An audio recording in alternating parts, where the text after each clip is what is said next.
günden beri şu Paskımala'daki mana şu arıktan su içken tuğanlar mana şu arıkta mana asfaltın aslından ötken türbe tolpanken şunu tazalap köprüde türbeni almıştırdık. Bugün manetten mana arıkta ıldayacak kap ketişke arık içine tolpanken traktör çakırdık. Traktör kese kuda kalırsa manette mana Kamil Hacı Kavuz'un kurbanı zabor manette de şundan işirağıdan Hacı Kavuz Xudanın razısılığı için mana şu zaborda işirağıdan arık berdi. Şunu traktör kese kuda kalırsa kazdırıp arıktın daraktan alıp kete turgan bulduk. Mana şu Hacı Kavuz'a uyuyor bala çakatına Xudayım tınçılığa maçılığın versin. Mana şunda жақсы işler Xudayım köp dileversin.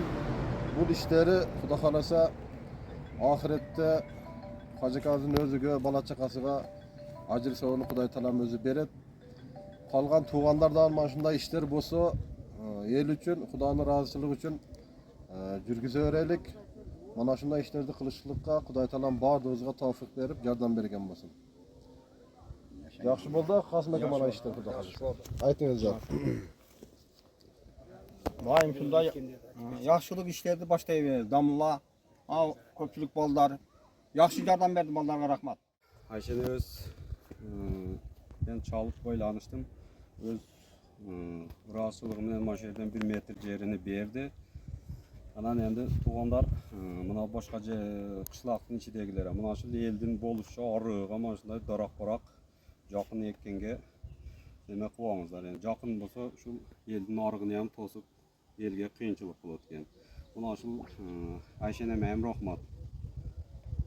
Bola çaqası bilen tinch bolup Niyettik mana şu damla mana şu akalarimizin aytgan sözleri doğru. Mana şu yaxşı işler boldu. Mana arıqlar tozalanıp mana mahallaga kelechekке şu bola chaqaga yaxşı sular bolup Xudo qalasa mana eginlerge qiynalmay to'yib Xudo qalasa mana şu aka-ukalar mana şu yaxşı iltimoqda chiqib ishlashib berdi. Mana eldin kuchi bilan mana şu tip arıqlarga açıp o'tamiz. Eldin arığa ama başta aytilganday şu zarap parak ekpengizler mümkün boluşuncha turganda. Şuntip Xudo qalasa yaxşı iltimoqda yuraveraylik. Bismillahirrahmanirrahim. Peygamber aleyhisselam hadisi var. İnnemel amelu bin niyettir. Her bir iş, amel degen işler niyetke bağlıktır. Mana o hoşar, uyuşup çıkışlık bu niyetten de ata-boğalarımızın kılan işleri. Ata-boğalarımızın zonan aldığın şu Peygamber aleyhisselam vardı. Şu laf var bugün. Uyuşkan sahabalarının bilgi mana köpçülük köp tekte aksakaldı, mağara vakildi nemelerde kendine ukçu eken, kılat eken.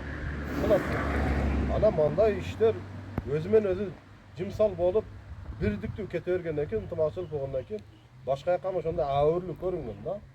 Alım aytdım aşetip tektası uyuştu. Biri pul topladı, biri sen çık, sen jür, sen bol de brektas zaman göründü. Brektas. Şol el üçün.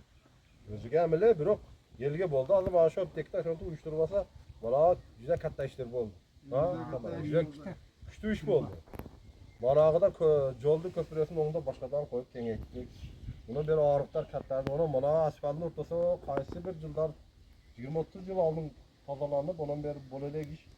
Onun tazalandı. Onun manayağıdağı hem de Hacı Kavuz bala çakasından bu hafta italan ömrünü berip içige bala çakasıga bereke faizini berip baran şaran buluversin aytkan daçı. Xuda bereversinçi. Zabordu jinda jıldıraylık desek bardığımız elin napız. En negisi şu yerin demesiga kişine kavurduraylık. Bardığımızda da Xuday talam razı olsun, içimizde de bala çakalarмен maksat muratınızları versin. Canan çarça kaçıp kelip köye işlediğine razı olun. Razı olunuzlar. Kam boğanızlar.